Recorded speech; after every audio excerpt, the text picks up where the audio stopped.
Сайн байцгаана уу? Энэ удаагийнхаа бичлэгээр би та бүхэнд бэлтгэж шахаж харуулъя. Миний ашиглаж байгаа сүүний тослог нь 5% тослогтой сүү ашиглана.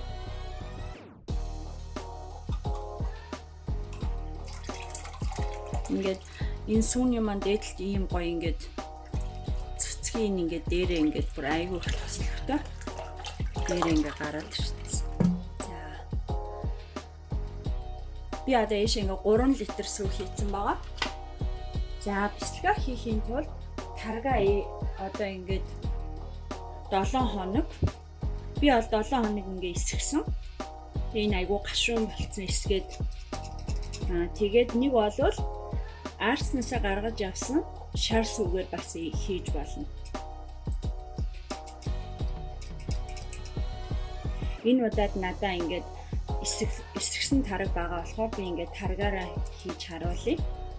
Бид нарт одоо арцны шар сүү бид нар одоо тэр болгон ингээд аваад ээж чадахгүй. Тарга болоод бид нар ингээд жоохон тарга тий одоо энэ ингээд 500 ч хүрэхгүй грамм тарга ингээд өөрснөө эсгэж жагаад тэгээд ингээд бэлтгэл хийж болно. За ингээд одоо ингээд хөөр хийх нь яг өмнөхөн тарга хийж эхэлнэ. За тэгээд тэрнээс өмнө өөрсөндөө нэг ийм даав бэлдэж тавина. Тэгээд даавын доороо ийм савтай. Тэгээ энэ сав руу чинь шар сүүн ороод энэ дээрээ эдэн маань үлдэнэ гэж. Тэгээд ийм даав материалтай. Тэгээд ийм даав сонгороо. Нэг гоо тослогтой болохоор ингээд бас нь ингээд дээрээ ингээд гараад ирсэн. Бас хатаа сүүн лээ. Энэ айгуу тослог ихтэй сүүн байлаа. За одоо энэ бол ингээ хөөрж бүр гарч ирээгүй. Яг хөөрхийн өмнө л тарга хийнэ. Одоо яг ингээ хийхэд болж байна.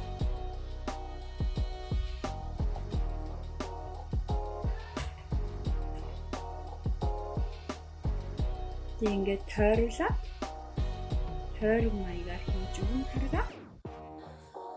За одоо энийгээ ингээд хүлээж ерөөсөө хутгахгүй зөвхөн ингээд нэг гаднаас нь дотгошоо ийм байралтайгаар нэг яаж болно. Ингээд за ингээд жоохон хөөрөөд буцлаад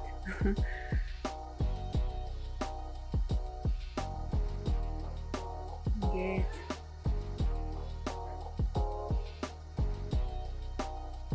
аяанда өөрөө ингээд ээдчихнэ.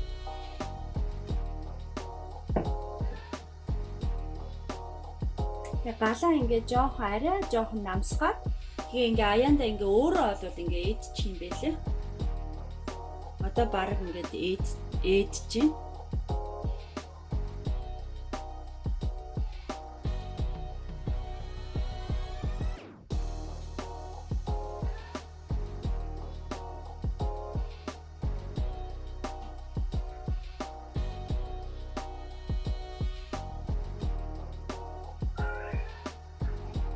Энийг ингээд ээдэх болвол яг одоо ээзгээтэй их төстэй юм байлээ.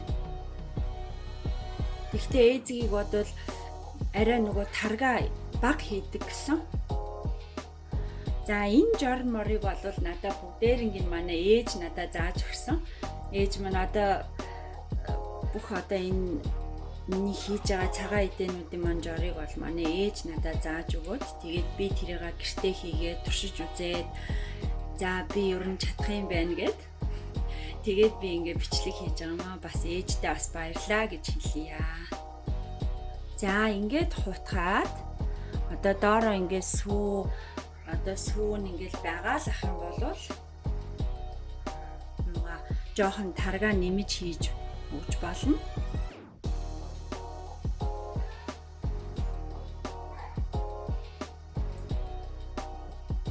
Одоо сүү маань ээдэхгүй байх юм бол тарга маань гашуун биш байна л гэсэн үг.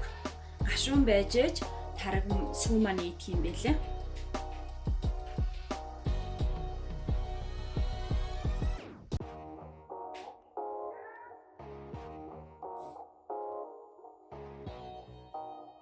За тийм болохоор тарга аль болохоор нэг 7 хоног муу 8 хоног ч юм уу те аль болохоор ингээ амсаад үзэхээр айгүй гашуун болно.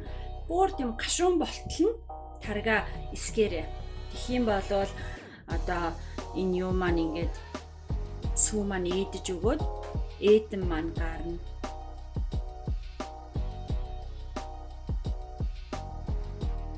За одоо энийг ингээд жоохон ингээд буцлагчих юм бэлээ. Аяанда өөрөө ингээд шар сүүн ялгараад одоо ингээ харахаар одоо надаа шар сүү бол ер нь гарч ийн. Сүү маань ингээ өнгө нь хувирсан. Сүүний маань өнгө шар сүүний өнгөтэй болоод өнгө нь хувирж ийн. Тийм болохоор энийг одоо дахиад жаахан буцлагна. Одоо ийшээ дахиж тараг бол хийхгүй. Энийг одоо харин ээдмээ дахиад гартлан дахиад жаахан буцлагж өгнө. Одоо ингээ харахаар шар сүү маань ялгарч байна. Энэ одоо энэс гарсан шар сүүний амт бол айгүй гоё амттай юм билээ.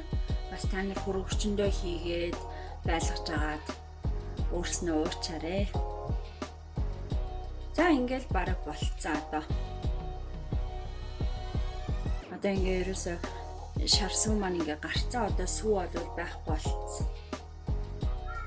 Ни шар сүү.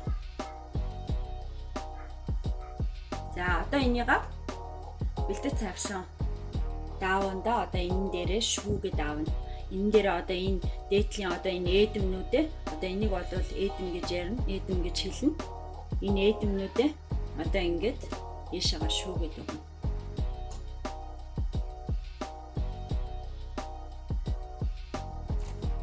Ингээд ийшээгээ бүх ээдмээ хийгээд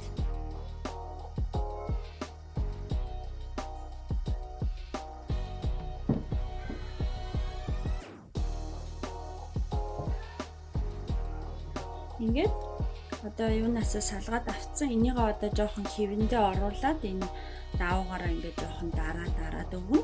Одоо ийм харагдчихэв. Одоо энийг өөрснөө нэг бол ингээд ангаар нийцсэн ч болно. Айгуу гоё амттай. Ийм гоё гарч шүү. Одоо энийг жоохон хивэнд оруулаад дараад өгнө.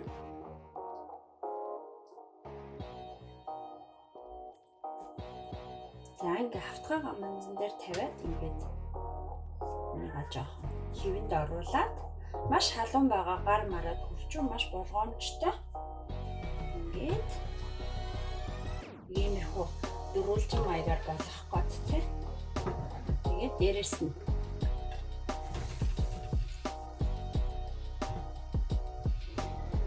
ингээд дараад өгнө.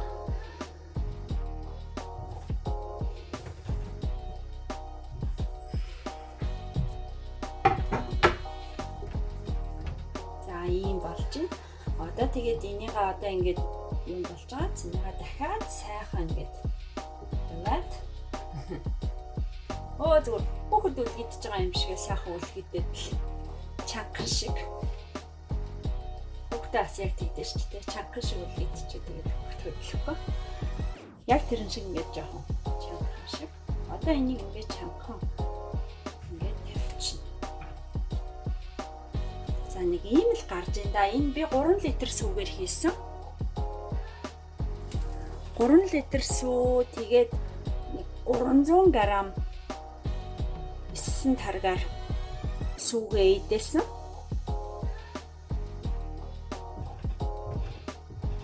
За одоо энийгээ ингээд жоохон дээрэс нэг хүнд ямаар нэг хідэн за нэг 30 минут дараад өгнө.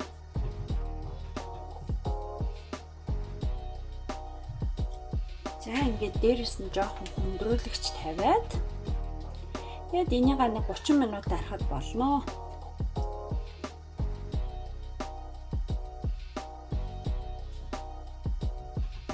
Ингээд шар сүүн ингээд жоохон гарч ийн.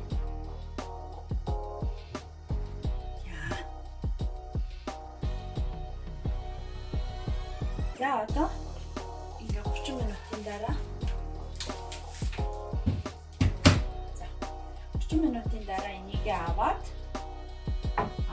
даунаас нь бол салгахгүй зөвхөн ингээд даавгаа ингээд эргүүлээд одоо нэг юм болцсон юм хатуу болцсон. Энийгээ зөвхөн ингээд даун дээрээ ингээд тавиад ингээд цонхныхоо тавцсан дээр тавиад цонхоо онгоолгоод Одоо ингээ гаднаас ингээ салхи орж ирээд энэ маань жоох ингээд хатаж өгнө. Тэгэхээр нэг 40 минутын дараа уутнаас нь гаргаад тэгээд үргэлжлүүлээд ингэж цонхныхоо тавцан дээр тавиад ингэж эргүүлж тавиад тэгээд хатаана.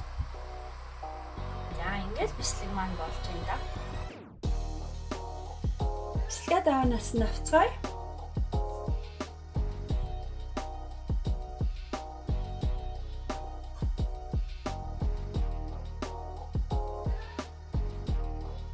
Ийм болсон байна. Ийм гоё биетэй.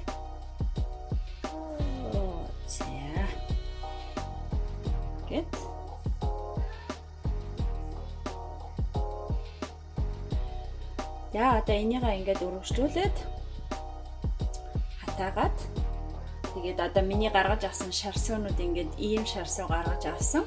Тэгээ одоо ингээд хүүхдүүдээрээ биас өөр ингээд уучдаг. Манай хүүхдүүд бас ингээд шарсуугаа уучдаг. Илүүдлийн ингээд хөр өвчнөдөө хийж байлгаж байгаа. Бас ингээд уучдаг юм аа. За ингээд та бүхэндээ миний бичлэгийг үзсэн баярлалаа. Тэгээ гэртээ бас туршиж хийж үзээрэй. Бислэг бас айгүй гоё болт юм билээ шүү. За тэгээ та бүхэндээ амжилт хүсье. Баяртай.